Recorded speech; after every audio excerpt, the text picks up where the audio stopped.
Welcome to the lighter side of the spectrum, the podcast that celebrates the multiple hats we wear and the juggling acts we perform in life. Whether you're parenting kids and teens on the autism spectrum, navigating the ever-evolving healthcare industry, or building a more inclusive and impactful world, this is your space to find connection, inspiration, and growth. Together, we'll share stories, tackle challenges, and explore how innovation and inclusion create better outcomes for everyone. Because no matter the spectrum, there's always a lighter side. Now here's your host, David Kaufer. Hello again, everybody, and welcome back to Lighter Side of the Spectrum. What if a person understands exactly what you are asking, but their body cannot reliably carry out the response? And what if it looks like refusal is actually a motor planning problem? And what if that gets labeled as lack of comprehension? It's really a disconnect between intention and action. For many non-speaking and unreliably speaking autistic people, communication cannot be understood separately from movement. The body is part of the conversation. So welcome back to the lighter side of the spectrum, where we talk honestly about autism, communication, parenting, and what becomes possible when we presume competence. My guest today, and I'm super excited about this, is Dr. Antigone Oreopoulos, a physiotherapist, researcher, disability advocate, inclusion specialist, consultant, and coach based in Edmonton, Alberta. Antigone has dedicated much of her work to increasing awareness of the sensory motor challenges experienced by people without reliable speech.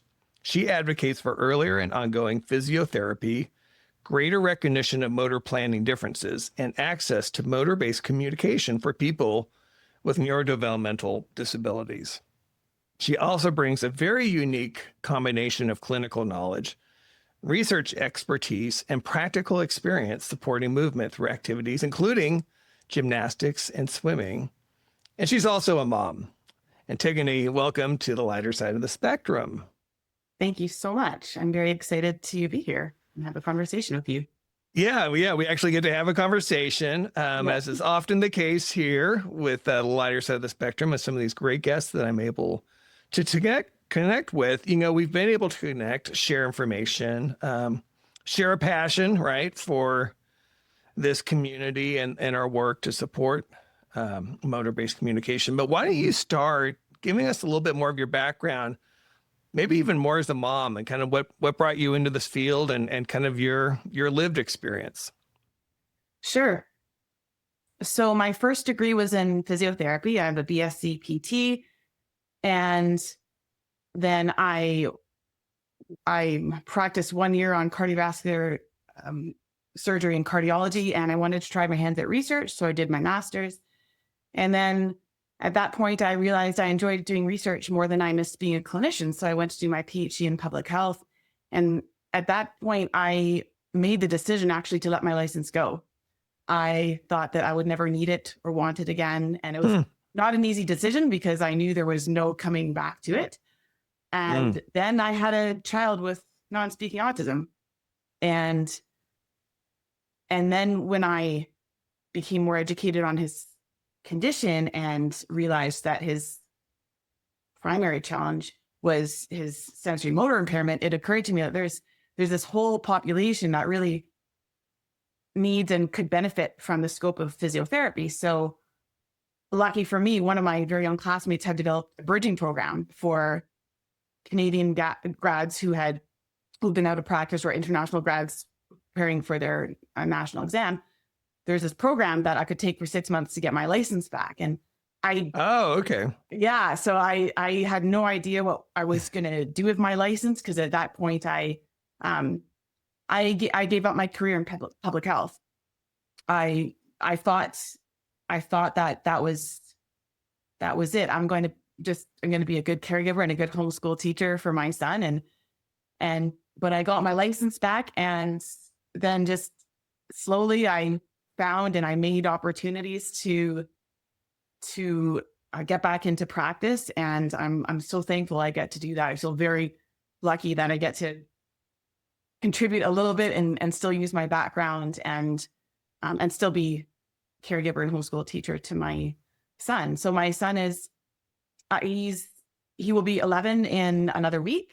And his Okay. name's I was going to Stellan. ask about that. Okay. Yeah. And he uses a letterboard to communicate. And we found the letterboard for him. I stumbled upon it, like most of us do, by accident, and he was 4 3/4.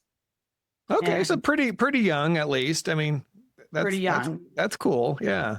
Yeah. And, of course, I had to unlearn everything I thought about what I knew about him, including what they told me, which was that he had little to no receptive language and was severely cognitively delayed. And then, I had to unlearn all that and yeah, you deprogram and kind of reprogram. So how old better, was he? Better. Yeah, right. How old was he when he got diagnosed? 3. Okay. 3 years old. Yeah. So then a little bit of a gap. I want to jump into kind of like when the body doesn't cooperate in that world, because again, I think, to your credit, you recognize that early on with your son, earlier than a lot of us did. Right. And again, like you said, know better, do better. How do you explain the disconnect between intention and movement? For people who may not understand, again, for a neurotypical person, it seems totally natural, right? Right. I think that it really doesn't help that the DSM, which is what North America uses for the definition of autism and diagnostic criteria, it's really not helping us that the language they use is really based on subjective observation, and they focus on deficits in social communication and social interaction, and they use language that really implies deliberate intent behind these behaviors. And it's really shaped how society has viewed autism. And so we're faced with this just pervasive perspective that is so widespread, it's very difficult to change. And it's frustrating and sad, because when we compare it to other neurological conditions like Parkinson's, Tourette's, catatonia, right? Like when we see someone with Parkinson's struggling, they're struggling to move their body, we don't say, oh, we need to reduce their behaviors. We cut them slack, and we understand that they're trying to organize their body, and we look at it through a motor challenged lens, not a social lens, which most of the world looks through autism. And that's a really interesting point. Sorry, I just want to jump in because you're right. I think that so dominates the conversations so often, right? Behavior, right? And I know we'll get it's into such a this negative word. It's only a negative word in autism. Right. And outside of that sphere, it's sort of a kind of neutral, right? Just kind of neutral, yeah. But with autism, it carries a lot of negative connotation. And so the latest evidence shows that the sensory motor impairment causally explains the differences that we see in social communication and social interaction. And there's a number of us researchers who are advocating for motor impairment to be added to the DSM as a core descriptor, but it's not yet. And so when it should be. That's great. It should be. That's a really great point. That absolutely should be, because and I'm sorry to cut you off there, but again, I go back to this. It's such a core area when you're talking about this, particularly again, the non-speaking autistic population. But it's not even on most people's radar. Exactly. It's not even on the radar. Like, we are so in the dark until you stumble upon it. But the research is not that new. Like the research that's showing the motor impairment is, I don't know, goes back, probably earlier, but like the bulk of it, 10 or 15 years. So it's there. It's there. It's the knowledge translation gap, or the knowledge to action gap, is very wide and very pervasive. When I do explain to parents, client parents and colleagues that disconnect, because that's one of the first things I try to tell them. I don't use my own words because I don't know what that feels like, but I do have this a video and a transcript of two of our local spellers here. They're young adults, Peyton Thorpe and Marcus Ouellette, and they I share their words because no matter how well I explain it, my words will never land as well as theirs. So I can read you these 2 paragraphs. I love it. Yeah, I was gonna say, yeah, let's hear their words. They're both about they were both 21 when they wrote this. This is about a year ago. So Peyton says, my body often feels like it has a mind of its own. It's a constant battle to get my limbs to cooperate. I have to find where I am in space, fight motor loops and repetitive stims, and try to make my motions smooth. It's like I'm running a race, but my brain is watching from the stands, and my body is spinning in circles and running backwards. My brain understands, but it's like my body is daydreaming. And Marcus responds with, my daydreaming body is the perfect analogy. My body is like a puppy that just watched a rabbit run by. It knows what it should do, but the pull of other things makes it almost impossible. Imagine wanting to pick up a glass of water, but when you go to reach for it, your hand isn't there. So you find your hand flapping by your head and you can't get it to move. And just as your frustration kicks in, your hand starts to move and you knock the cup over. And then Peyton adds, struggle, frustration, jerky movements repeated, the despised mantra of my existence. Wow. Yeah. Yeah. Yeah. I mean, that's just so, wow, that's really powerful and just so descriptive. And yeah, I mean, I'm kind of speechless because, you know, you hear different variations of that. Stone, Yes. you know, my son Stone has shared, you know, his variations. And the one consistent part is that talking about the disconnect between the brain and the body. My body's doing things my brain doesn't want it to do, or, you know, my body won't do what my brain wants it to do. And I just can't imagine the frustration. No. I just can't. Like, again, I know, like, in a limited way, I mean, very limited, not even comparable, but like, you know, when I suck at golf, okay? Like, I try to play golf. And I know how frustrated I get just when I can't hit the golf ball, right? You feel like you should. Here's the ball sitting there. You swing. It should be really simple. You don't. You get mad at that. And that's just a stupid game. Now imagine just trying to function every day. Live, this every is what day. they are fighting with every day. And one thing I learned in a parent course a few years back in a course from Philadelphia, I love that they said, so if we're talking about brain function, so that being auditory processing, visual processing, gross motor function, fine motor, our ability to talk, if we call that brain function, there's no correlation between brain function and intelligence. People confuse the two all the time, but there is high correlation between problems in brain function or brain injury, you could say, and the ability to express that intelligence. Absolutely. Absolutely. And again, that's something that you see consistently across the population.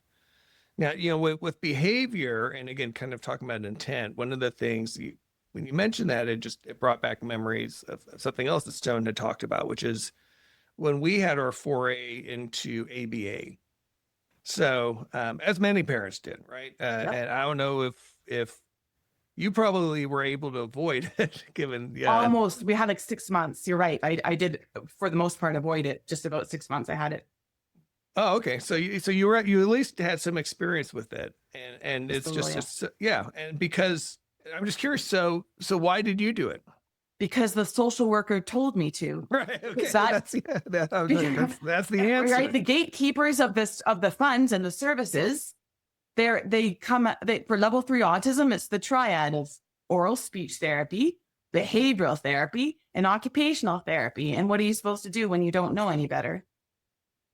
You do it. And all this, and right? The thing is, the research does not support good quality functional outcomes with that for non-speaking autism, especially for communication. It's not supported, yet they keep like a lot of money. I'm a provider. I'm not just a mom, but like I get government contracts. And there's a lot of money being thrown at ineffective services, and it's tragic. That's time taken away from a child's childhood, and of course, yep, could be directed for more effective therapy.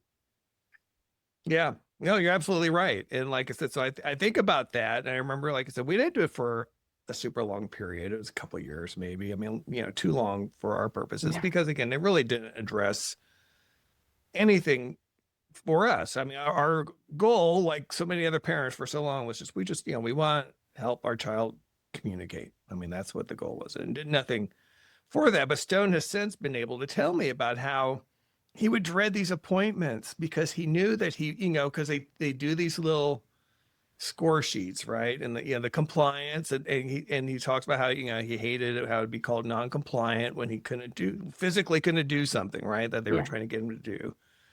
And there's this whole reward and punishment structure, and kind of like, oh well, if he doesn't score in this percentile, then you need to take away something. In his case, it was a cartoon that he loved to watch called Little Einsteins. I don't know if it's still a favorite, but anyway, he said he knew that whenever he had ABA, it means that he wouldn't be able to watch Little Einsteins.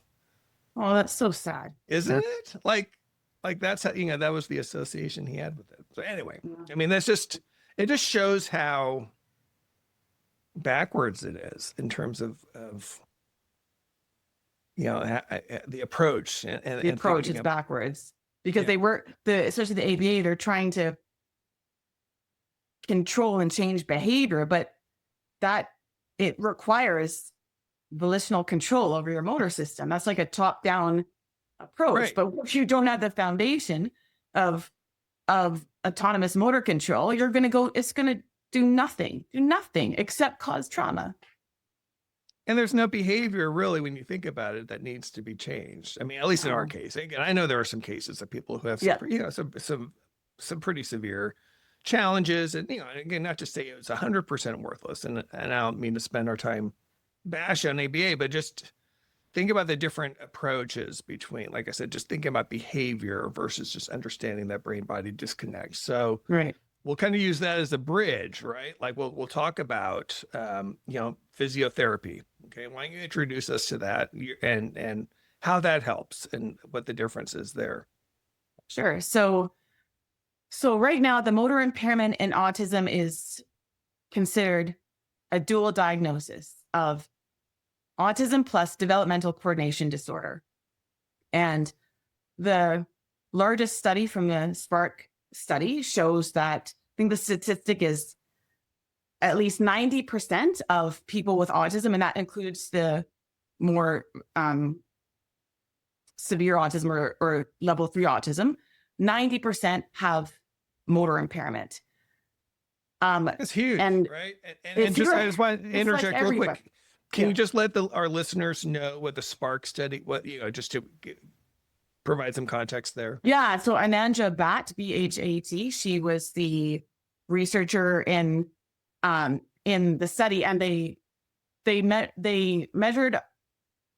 Well, it was about 14,000 participants filled out the survey for a DCD screening questionnaire. So that's usually what starts. So any parent, teacher, provider can fill out the DCD questionnaire, and it gives you a measure of sort of risk of motor impairment. But it's pretty. The psychometric properties are pretty good. So if you're flagged, there's a good chance you have motor impairment. And that study also showed the more severe symptoms of autism, like without functional speech, call that more severe symptom, the worse your motor impairment is.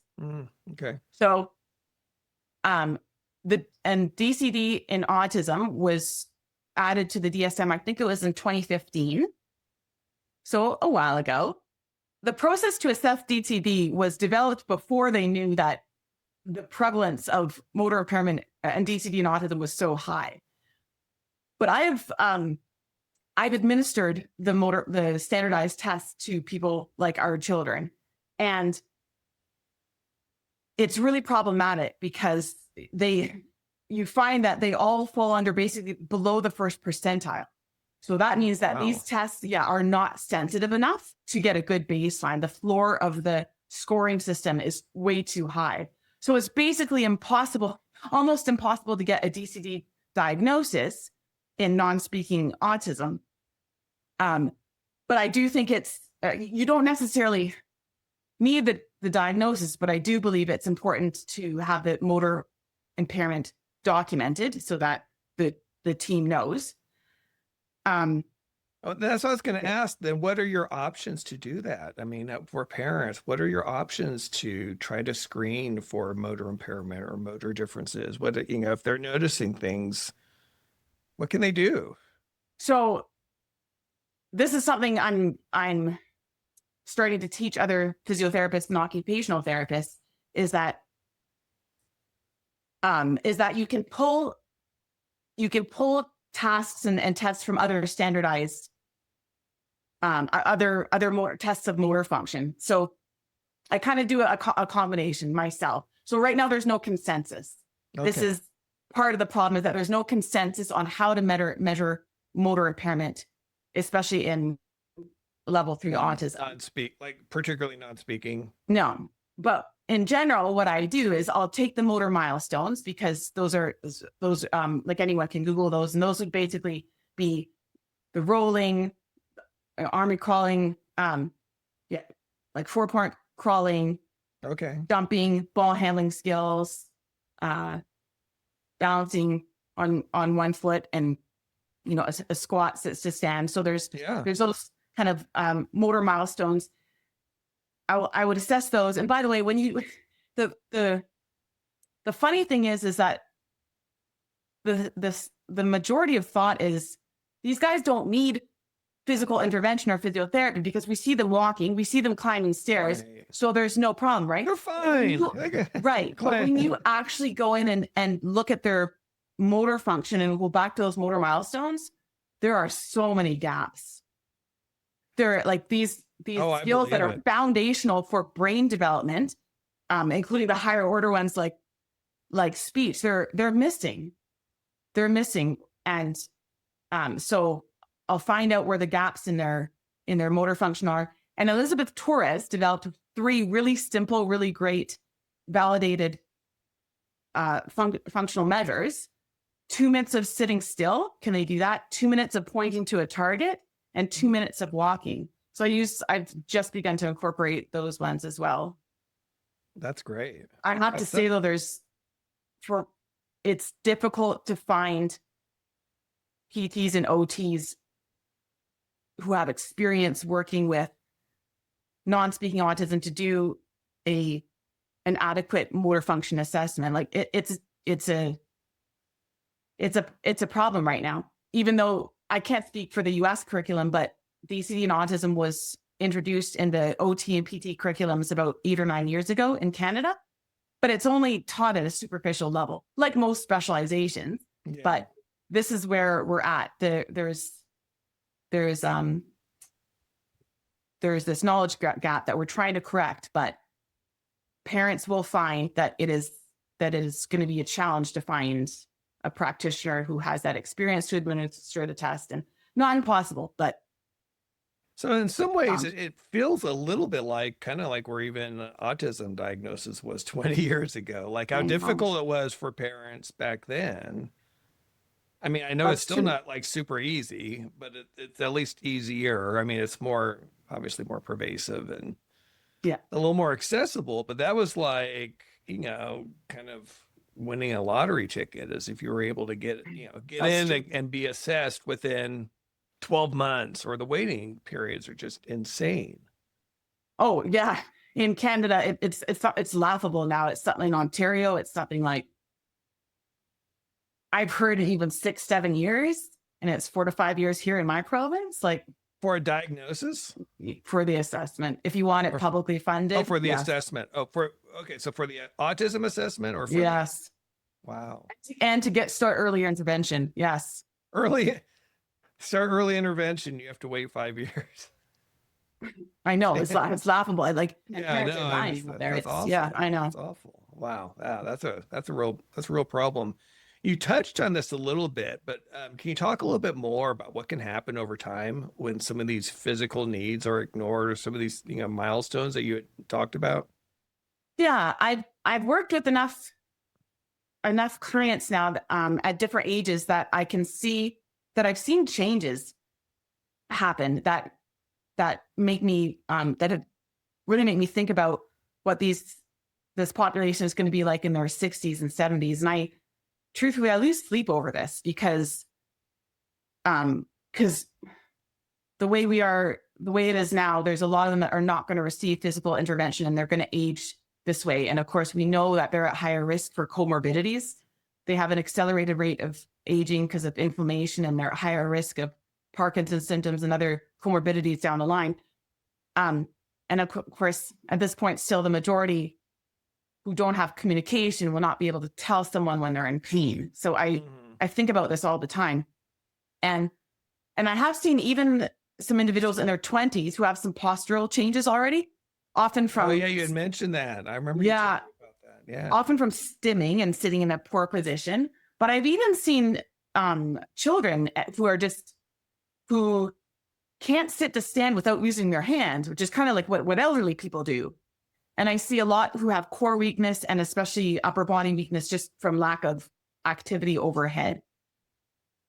And what I know is that, so I don't know if you've ever had a sort of an overuse injury or an imbalance that you've had to correct. It's not easy. It takes like kind of dedicated attention. You're right.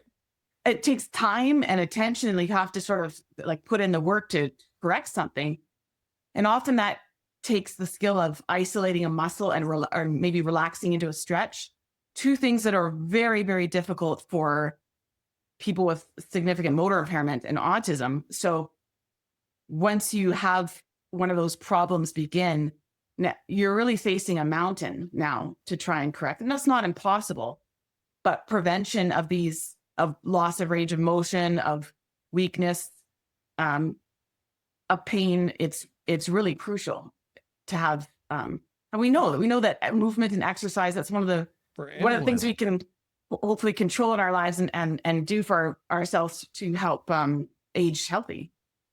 So these, but also they're also the argument, or just, that's sort of the argument, but just the point that it can help with regulation. It could help in other areas too. Absolutely. That's an excellent point. It can also help with regulation,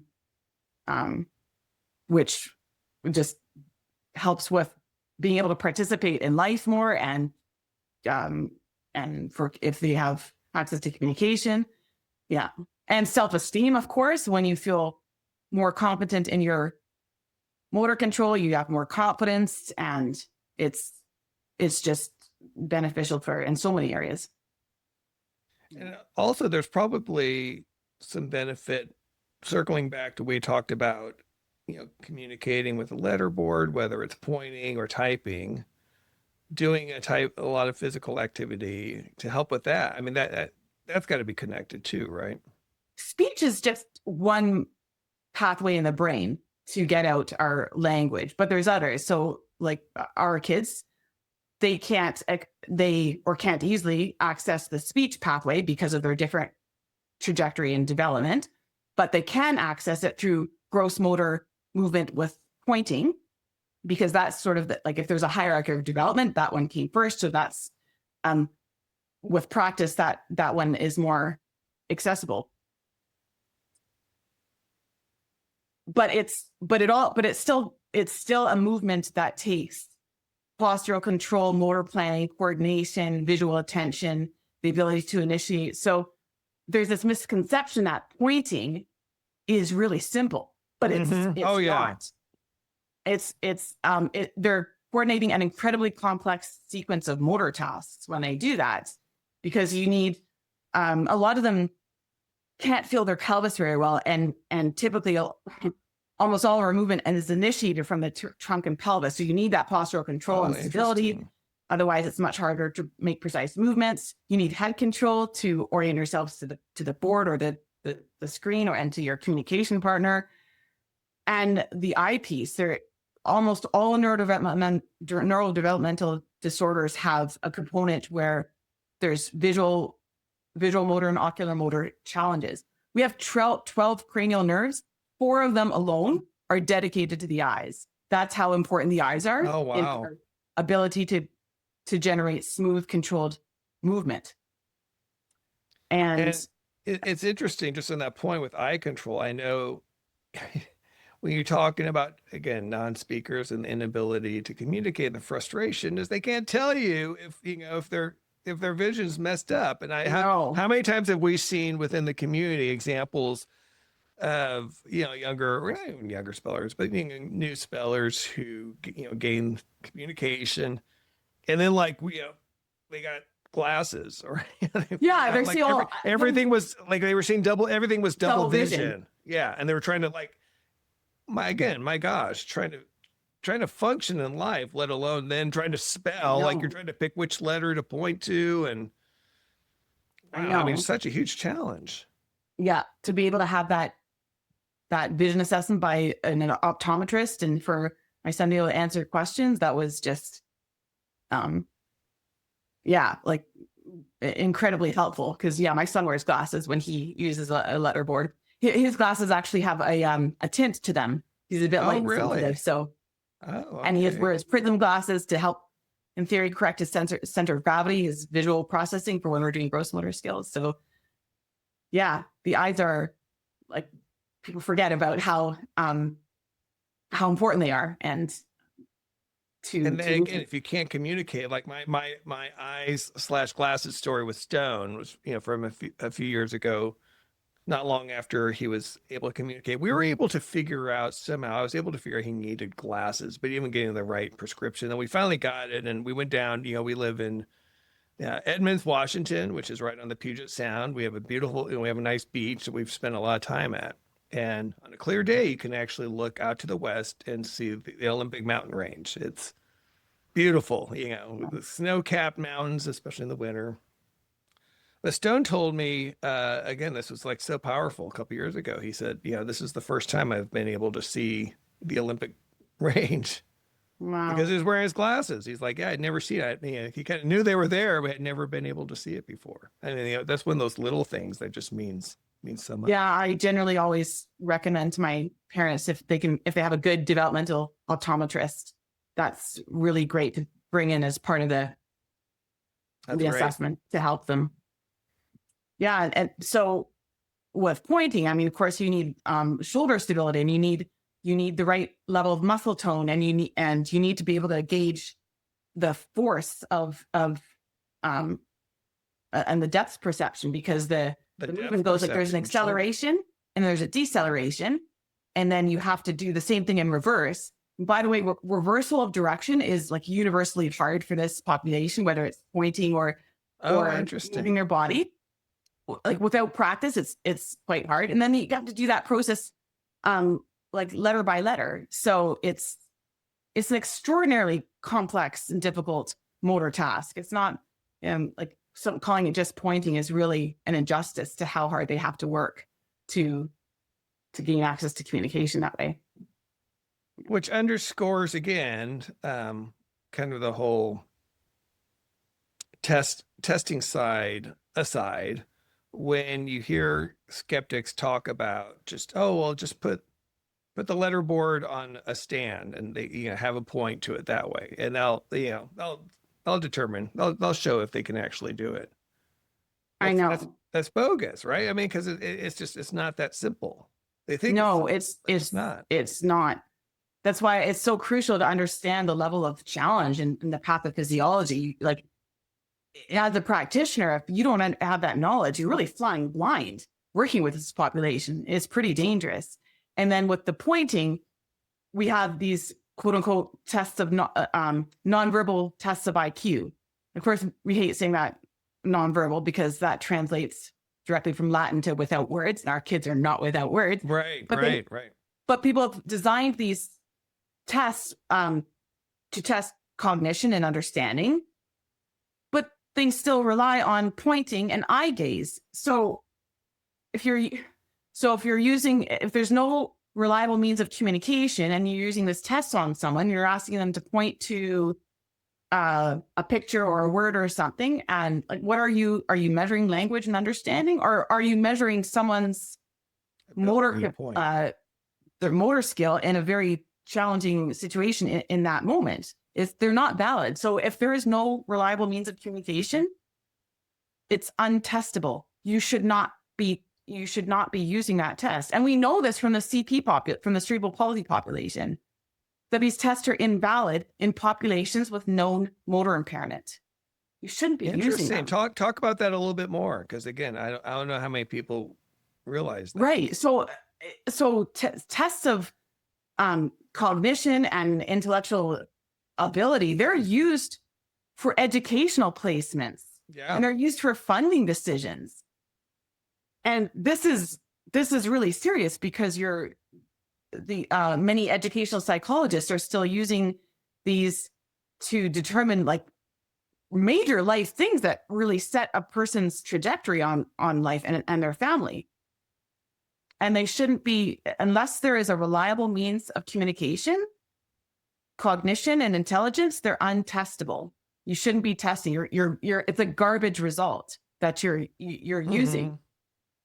And so if you can't test, then the safest assumption, the most logical assumption based on the knowledge that we have in the research and understand the physiology, is that there's no reason to believe that the lack of speech has anything to do with the lack of intelligence. So you should keep progressing, keep going on that track until you are proven otherwise. That's, of course, the least dangerous assumption. And the least dangerous assumption, exactly, which is, I mean, it makes all the sense in the world when you really understand it, but it's not practiced very often at all, unfortunately. I mean, maybe we're seeing it gaining a little bit more traction, but it feels like it's just such a fight to get there, to get that.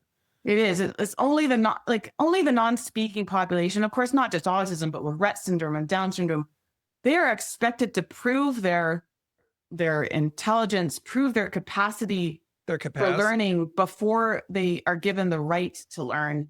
And whether that's learning physically, learning intellectually, it's really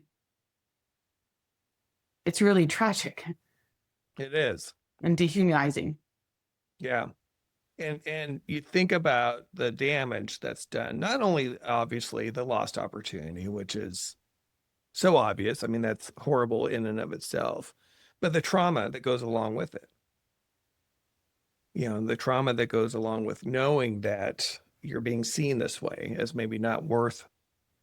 And I find when I work with parents, because of course I never have just one client. I have the parent and I have the child, yes. And both need support and empowering. And I know this because I've had experience of being disempowered by my own fellow rehab med practitioners. So I take that role very seriously of supporting and encouraging the parents, because they don't need my degrees to be able to be a great support person and therapist their child. It's not easy, but like you can do this, right? That's the message I want to send. I never want to make someone dependent on my service to help them. It's also, I would say, even unethical, just given that they will need support for, right. For, long term. I was going to say the longer a parent goes with that mindset of, my child can't do this, they can't do that, they're not going to be able to do this, they don't understand. It's so difficult to then, for me to come in and say, no, what you were told was wrong, and this is their potential. And to change that mindset, it can be very difficult. You have to come at it very sensitively and patiently. But there's a lot of other practitioners out there making my job much harder, because they've set the family on this trajectory, and which sets the bar very low, and the child loses much opportunity to fulfill their potential and quality of life. Right. But the upside is we've seen example after example of children or young adults or even adults, once given this opportunity, take it and really start to flourish in ways. They're so capable. Yeah. When you have high expectations and high effective support, my own son has like blown my own expectations of what he can learn physically out of the water, and continues to do so. And I saw I loved the video of Stone jumping off the diving board. Yeah. And his explanation, it was so great. I shared that with someone because it was so educational. It was so it was such a good learning moment of.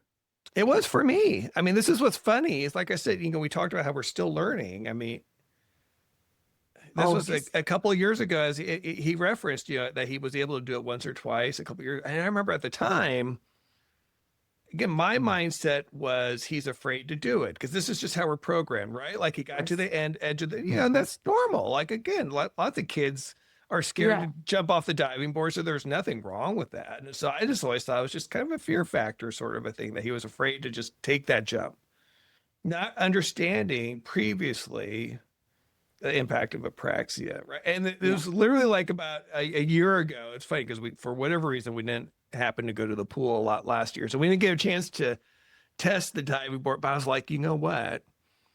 Because I was seeing so much improvement with him, with his apraxia and his motor control and all that. I'm like, I bet he'll do it. Like, this is going to be a lot easier for him to do it. So I wasn't surprised. I was thrilled, of course, that he was able to, and they, like he said, he did it just again and again and again. That was the cool part. I should too just mention that, because you used the word apraxia, and that's considered, like, we're talking about the same thing, the DCD, apraxia, dyspraxia. That's like dyspraxia comes from UK term. And so there's, that's actually part of the problem, is that they're like, people are using the terms interchangeably, and that causes confusion, I think, to get the motor impairment acknowledged and documented. Not there's anything, I'm not saying there's anything wrong with using the word apraxia, it is the fact that we have these different terminologies being used is definitely contributing to like a lack of awareness of the motor impairment. So I hope, like I said, I would like to see just it not be a dual diagnosis, just the motor impairment. And motor impairment. Yeah. Apraxia specifically refers to mostly the motor planning part, which is like a very significant part of the motor dysfunction. Which people should be aware of when they're working with these guys. Well, yeah, and that makes sense. Maybe there is kind of a part A, part B sort of a thing. Like you said, there's just kind of the motor impairment, and then there's the motor planning. And all this is just, it's just a different language if you're a parent, right? Right. Yeah. I mean, like, you have to learn it. Like, it took me a long time to really understand it and understand the concept. Motor planning, what does that mean? Like, what, until you see it in practice and understand it, it really means like planning and being able to do things. The example I always use, you ask them to go find something and they're able to do it. Right. Do things in sequence and with the right steps, and all those things that seem simple. All right. Well, I want to talk about getting back into kind of the physiotherapy. You have a couple of unique areas of specialty, don't you?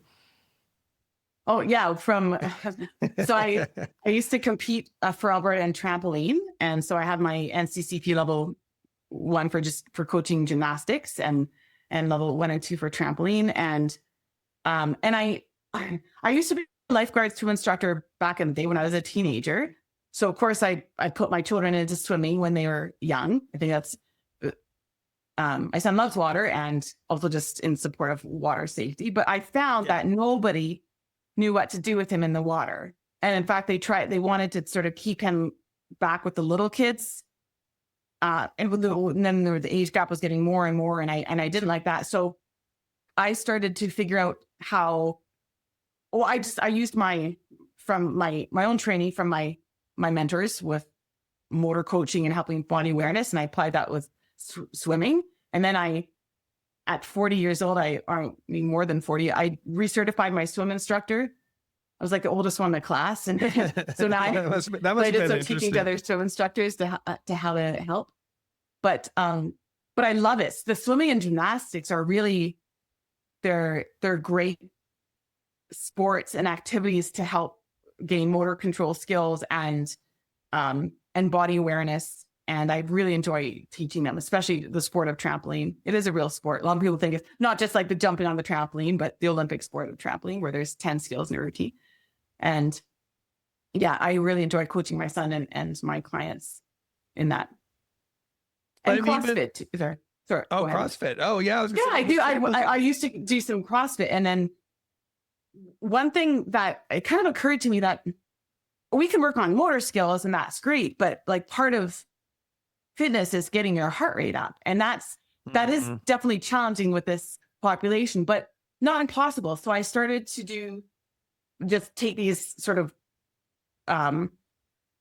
beginner CrossFit workouts, or ones that I found online, or ones that were designed for kids. And I still had to modify them and kind of break them down. And we do a little circuit. And so at least with my son, I could get him moving quicker and getting his heart rate up. And so that's been fun too, to sort of mix in those workouts.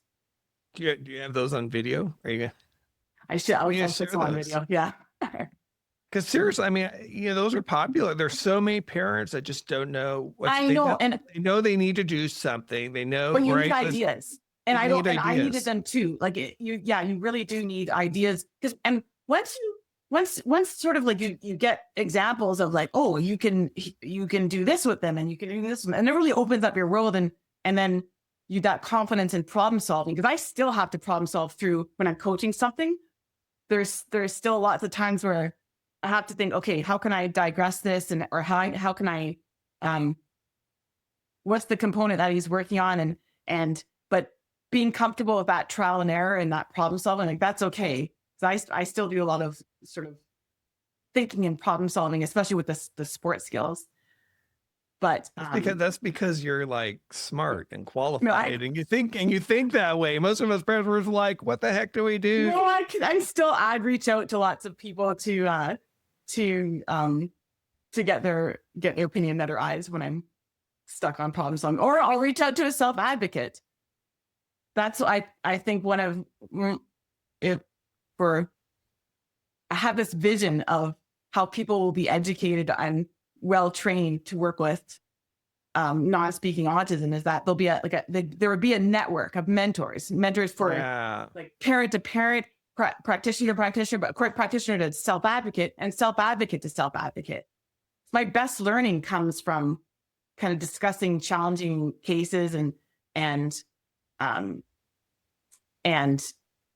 learning from self-advocates. That I continually learn from that, and really I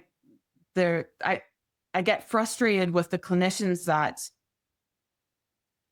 they feel that they're well educated and well trained based on what they learned in school, when they don't have experience learning from either people, teachers and mentors who have years long experience working with communicative non-speakers, or working with communicative non-speakers yourself. Because I can't tell you how many times I've been corrected, or I've given feedback on what I'm doing and learned that something could be better, or something was not helpful. You can't replace that hands-on learning with a book and in a classroom. So, well, and I can't even imagine, again, given what's been learned just through experience and everything else, just the body of work over the last 5 to 10 years. I can't imagine that academics has kept up with that very well, when you're talking about, right? I mean, how could it, even in that case? So they're already kind of coming at it kind of behind the science, I think, in a lot of the ways, even that that's true. They think differently. In Canada, we have the National Autism Network, and that's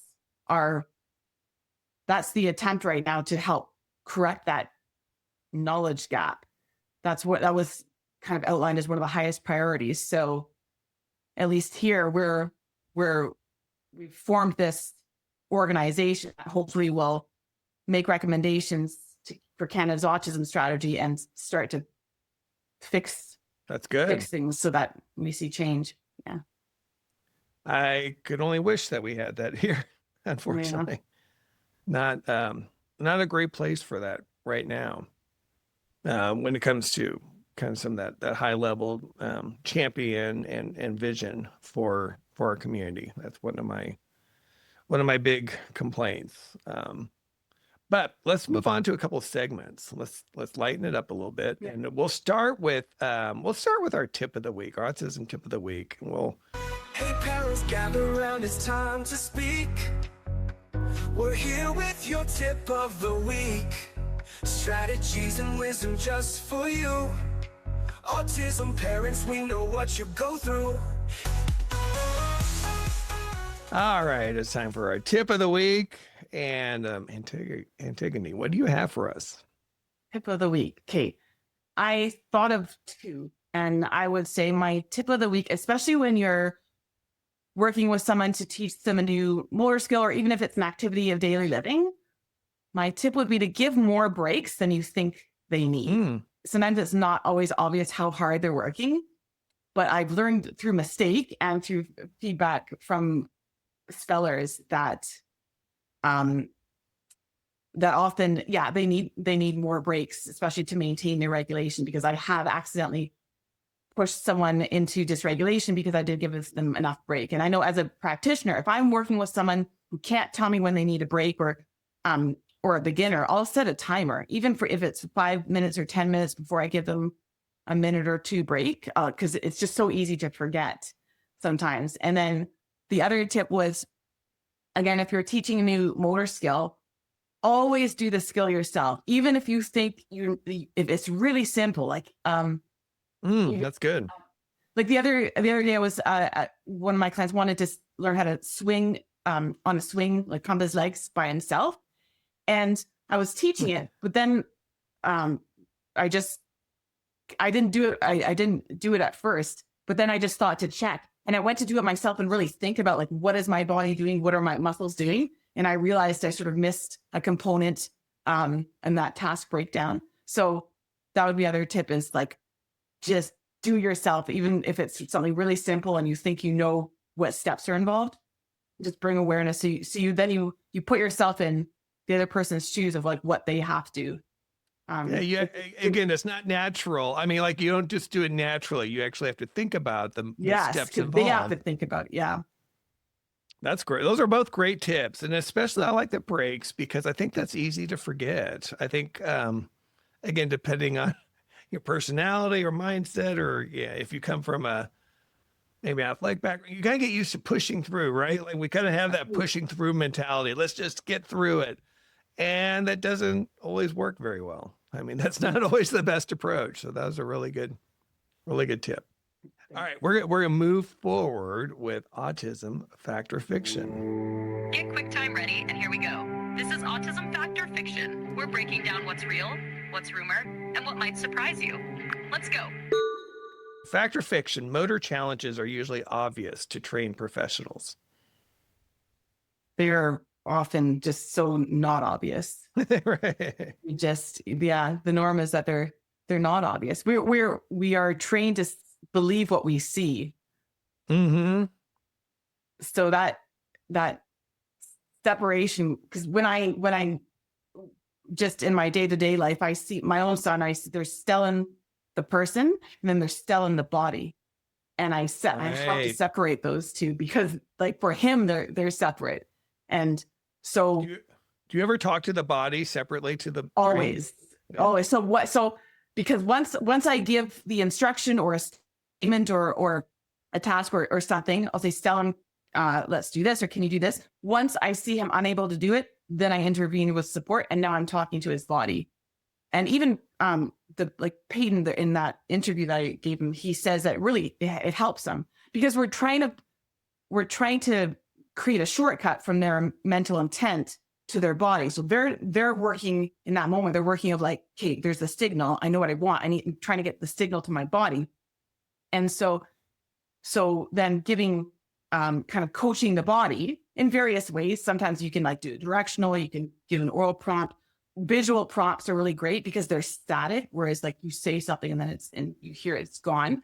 Or a tactile, like touching them. But yeah, even like if I'm trying to get him, come here, bring your body over here, like telling him to getting him to sort of coach his own body. And so that's something that people can take away as well. I mean, again, it's something I hadn't thought about until I understood that you could actually coach both. And again, in my example, there are times Stone, to his credit, said, a lot of our kids, even older kids, young adults, still they get into those loops where they crave, the watching the same video over and over, right? Those YouTube loops or whatever. And he said, like, look, I don't want that anymore. Yeah. I want to move away. I want to grab, I want to put that behind me. And like, he had a very eloquent way of talking about it when he and I had a conversation a few months ago. And so we, basically kind of went cold turkey, but the body still wants it, right? Like, I was just going to say, what exactly? And so I literally said, I'm like, Stone, I understand, I know your brain doesn't want it. Your body does. I get that. I hear you, body. But your brain, remember your brain would be so mad if you listen to your body right now. And he's like, okay, he gets it. And it's amazing. It's crazy, right? Just when you see, like you would hear what you would read what they want be doing, and their body is doing literally the opposite. Not even like what something else, but the opposite. And one of my other parent colleagues, I liked her. She coined the term opposite land. It's like, welcome to opposite land. Like, it's such a I love that. I love that too.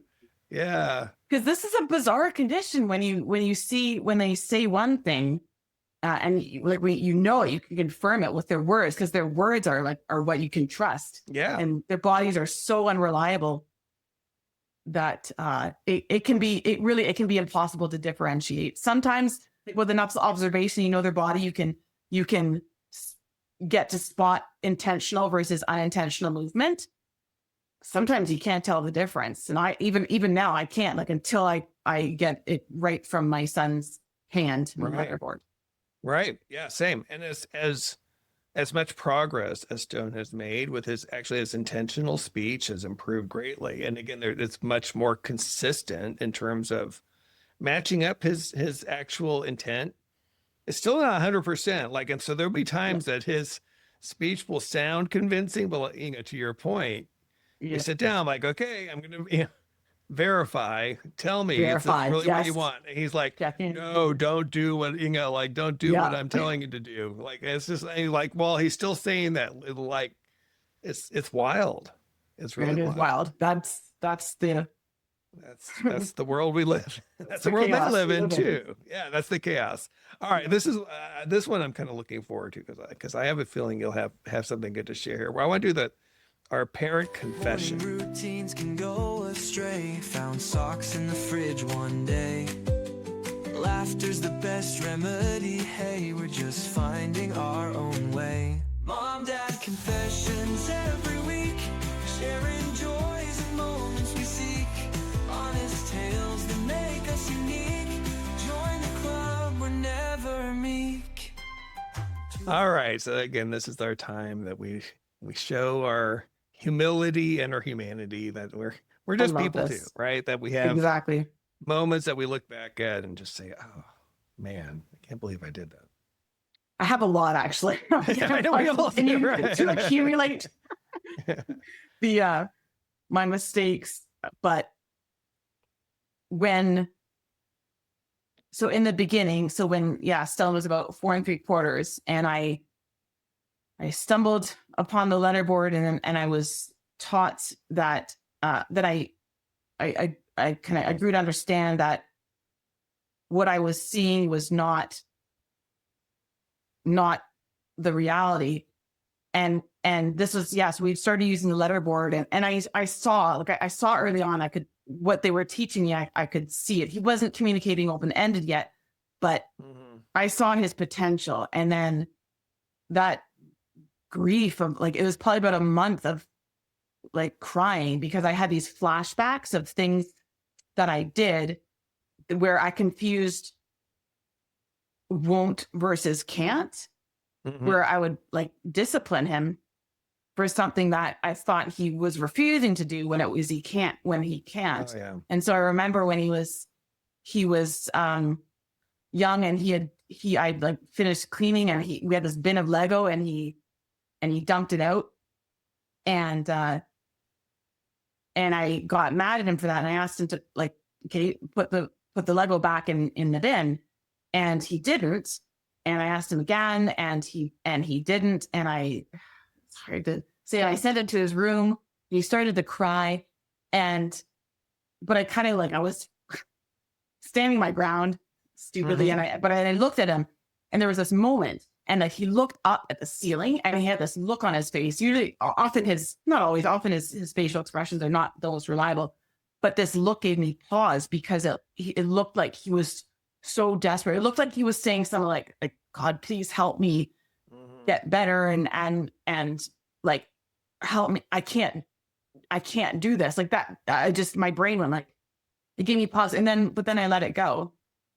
And so that flash, when I learned that he understood everything, and then I would get that flashback of disciplining him for the Lego. And there's a lot of times that I just assumed he couldn't like experiences, I don't know, going out to watch his sister's dance recital and just things I decided that they were too hard for him. So I didn't give him the opportunity to try.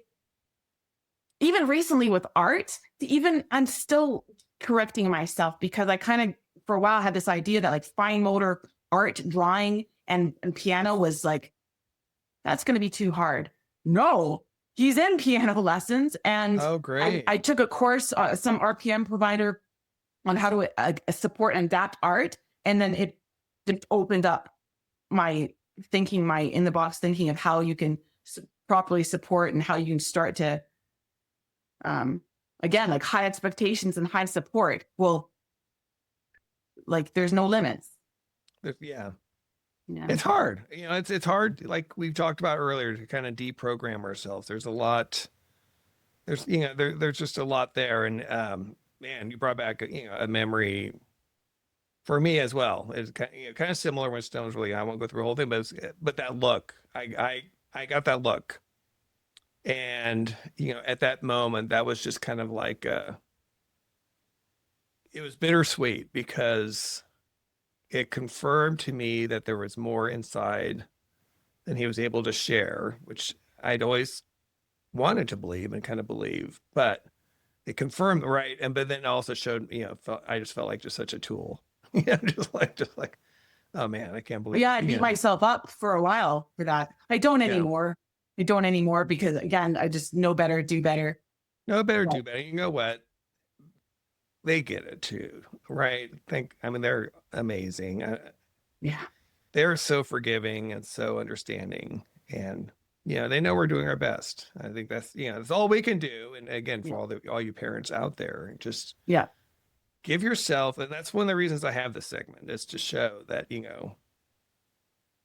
we all make mistakes. There's no guidebook for any of us, right? Like we're all just trying to figure it out. Not only it doesn't help to kind of hang on to that if there's anxiety or guilt there, it can be a hindrance because our children are so sensitive to the states of the people around them, including especially the people who are supporting them, our own regulation states. And I've been told like that's it. My own mental state, it really can have an impact on his, and then subsequently, of course, that affects his motor control and his. It's a ripple effect. Yeah, absolutely. No, that's another great point. Well, Antigone, we ran up against our time. I knew we would. I knew we'd have so much to talk about. I just want to thank you so much for helping us understand that communication is not only about speech, language, or intelligence. It's also about whether a person can organize their body well enough to express what they know. If there's someone wants to get in touch with you, do you have a website? Do you have an email? Anything you want to share for people? Yeah, who have I can questions? I can give you my email. I'm happy to answer questions and consult. I don't have, my website is not ready at the moment, but that's fine. Yeah. We'll include that. We'll put that in the show notes, Sounds good. so people who have questions. But again, thank you. It's been a delight having you here, as I knew it would. And for everyone out there listening, thank you for listening to The Lighter Side of the Spectrum. Please subscribe, share this episode, and help us continue expanding the conversation around communication rights and presumed competence.